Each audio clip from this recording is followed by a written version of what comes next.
going to have a quick look at well, it's a big thing, isn't it, in conveyancing, let's face it, with regards to inquiries.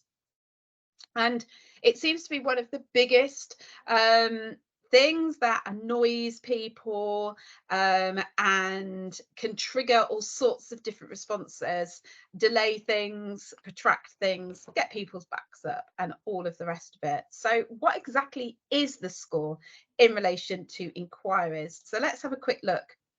So the outcomes today from today's training is going to be, we're going to be understanding exactly what and when inquiries are required. And we're going to learn a few sort of parameters in respect of that as well. We're going to understand how the buyer and seller beware has an impact on the inquiries raised, you know, the good old caveat emptor. We're going to have a look at where standard inquiries can be used or not, as the case may be. And I can almost feel the big in-breath of breath there. As I said, you know, where standard inquiries can be used, everybody's going, they can't be used. But hang in there with me and you'll see where we're going with that.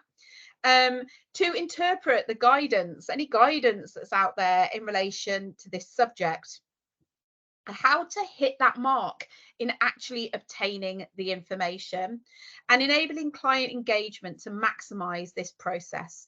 Confident in dealing with sales packs is the big thing that I want you to be able to achieve by the end of this training, and that you're confident in asking those inquiries. Happier clients equals a happier you, and a happier you equals a happier client. It works both ways.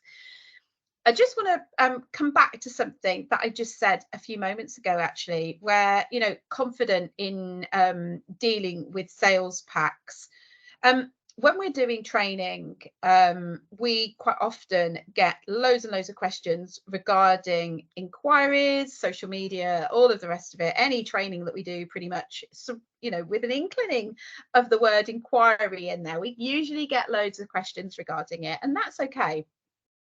And any questions that you guys have got, we'll try and cover those at the end of today's training.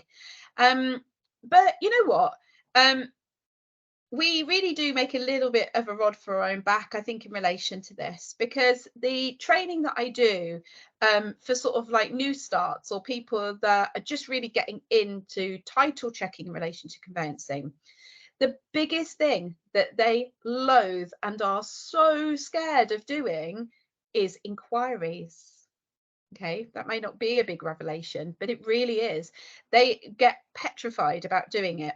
And I think the whole reason is because of all of the bad press that it gets, and all of the sort of naming and shaming in some instances as well that happens in relation to these inquiries. So as we go through, hopefully we'll be able to deal with some of those issues as well as we go through today's training, just to try and reassure people. So if you are quite new to raising inquiries, we're not going to go into the intricacies of it today, but hopefully, because that's a whole training on its own, but hopefully you'll pick up loads of hints and tips in relation to that, that you can take away and use in your day-to-day conveyancing practice.